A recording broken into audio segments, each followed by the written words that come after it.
I want to talk about Satan. Who is Satan? What does Satan mean? What do we understand about Satan or the devil, you know, the serpent? So, in the Hebrew context, Satan essentially means an adversary or the accuser of man. So, if you read Revelation 12:10, a part of it says, "For the accuser of our brothers and sisters, who accuses them before our God day and night, has been hurled down."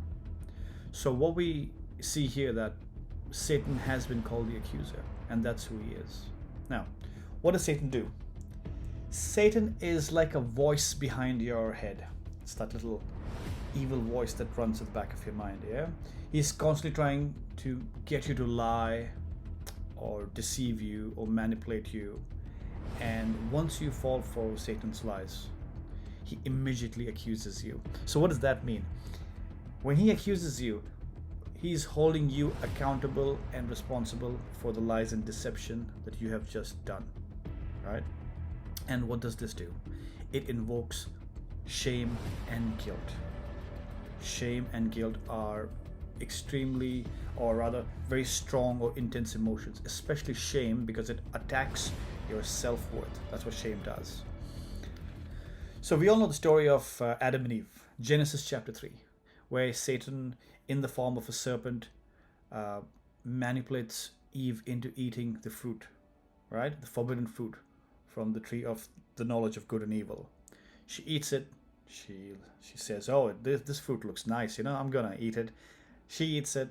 Adam eats it, and immediately they realize that they're naked. They cover themselves. They hide from God. Why? Shame. Shame had kicked in. That's what happened.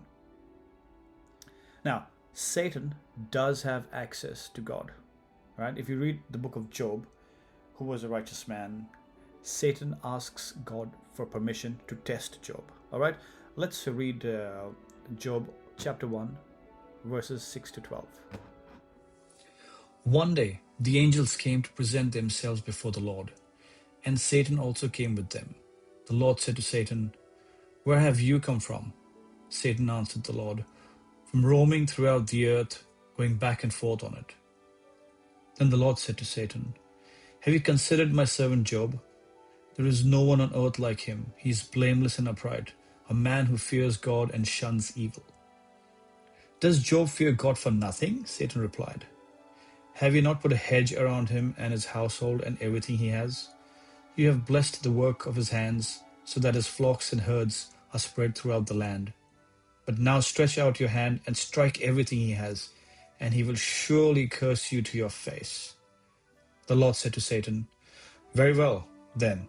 Everything he has is in your power, but on the man himself do not lay a finger." Then Satan went out from the presence of the Lord.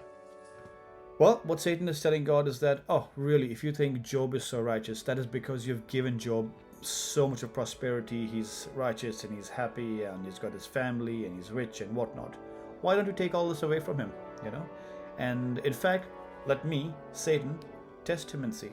If I take all of this away from him, will he not curse you? Or do you think he will still worship you? So God says, you know what? Go for it. You can go to town on him. You can test him. Just make sure you don't kill him, essentially. And Satan does that. At the end, what happens? Job doesn't run away. He doesn't turn away. So if we read chapter 1 and verses 20 to 22. At this, Job got up and tore his robe and shaved his head. Then he fell to the ground in worship and said, "Naked I came from my mother's womb, and naked I will depart. The Lord gave, and the Lord has taken away. May the name of the Lord be praised." In all this, Job did not sin by charging God with wrongdoing. So when Satan did attack Job, killed, destroyed his property, family, and whatnot, Job didn't turn away. So that's a pretty powerful story right there over there. So I want to leave you with this food for thought. Satan is shown or represented as a serpent in Genesis, but a dragon in Revelation. So what that means is, if you feed the serpent long enough with lies and manipulation and deception, it will turn into a dragon. And then it's all about judgment.